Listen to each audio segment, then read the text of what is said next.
স্বামী স্ত্রী যেভাবে ঘুমালে শয়তান খুশি হয় আর আল্লাহ নারাজ হয়, আর সেই সংসারে অভাব অনটন অশান্তি মনোমালিন্য লেগেই থাকে। আমাদের অনেক দাম্পত্য জীবনে আমাদের সমস্যা ফেস করি আমরা। প্রশ্ন করেন হুজুরের কাছে, হুজুর সংসারের জন্য এত কিছু করলাম কিন্তু সংসারে শান্তি নাই, স্ত্রী কথা শোনে না, স্ত্রীর অভিযোগ যে হুজুর স্বামী কথা শোনে না, আমাদের মধ্যে মিল মহাব্বত নাই, সংসারে শান্তি নাই।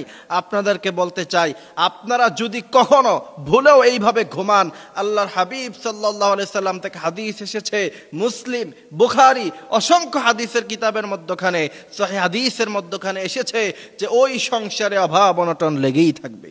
এই জন্য আমার ভাইয়েরা অবশ্যই আমাদেরকে খেয়াল রাখতে হবে স্বামী স্ত্রী কিভাবে আপনারা লাইফ লিড করতেছেন।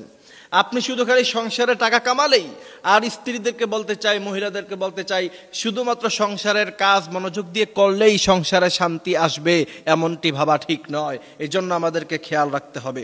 স্বামী স্ত্রী যদি আপনারা এমনভাবে ঘুমান, আল্লাহর হাবিব সাল্লাল্লাহু আলাইহি সাল্লাম থেকে হাদিস এসেছে, যেমন ধরেন কোনো স্বামী তার জরুরত পুরা করার জন্য তার স্ত্রীকে ডাকলো যে আসো তোমার সাথে আমি কনজুগাল লাইফ লিড করব, অথবা তাকে জরুরতে ডাকলো।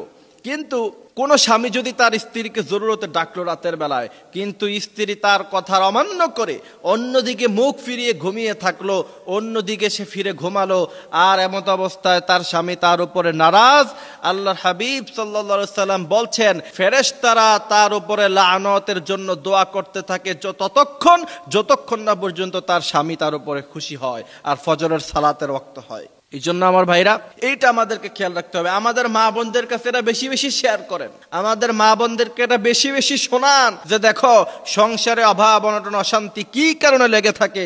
আপনাদেরকে আমি হাদিস দেখাই, আল্লাহর হাবিব সাল্লাল্লাহু আলাইহি ওয়াসাল্লাম বলছেন, মুসলিম শরীফের মধ্যে হাদিস এসেছে, বুখারীতে হাদিস এসেছে, আল্লাহর হাবিব সাল্লাল্লাহু আলাইহি ওয়াসাল্লাম বলছেন স্ত্রী সুস্থ থাকলো আর স্বামী আহ্বানে সাড়া না দিল, এর জন্য এই পরিমাণে গুনাহগার হবে যে আল্লাহ তাআলা ফজর পর্যন্ত এবং স্বামী যতক্ষণ না পর্যন্ত খুশি হয় ততক্ষণ পর্যন্ত তার উপর লাআনত আসতে থাকবে।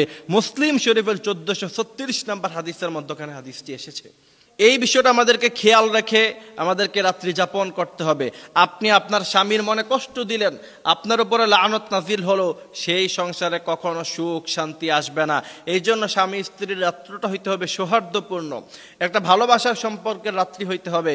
আল্লাহ তাআলা বলেন ওয়া খালাকনাকুম আজওয়াজা ওয়া জাআলনা নাওমাকুম সুবাতা, তোমাদের জন্য আমি আল্লাহ তাআলা রাত্রি দিয়েছি এবং স্বামী স্ত্রী একে অপরকে তোমরা ভালোবাসা দিবা। হুন্না লিবাসুল লাকুম ওয়া আনতুম লিবাসুল লাহুন্না, স্বামী স্ত্রীর পোশাক, স্ত্রী স্বামীর পোশাক, এবং একজন আরেকজনের দোষ মানুষের কাছে বর্ণনা করবেন না। যেমন করে পোশাক মানুষের শরীরের সমস্ত গোপন জিনিসগুলিকে ঢেকে রাখে, স্বামী স্ত্রীর উচিত একে অপরের সমস্ত গোপন জিনিস ঢেকে রাখা, মানুষের সামনে বর্ণনা করা উচিত নয়।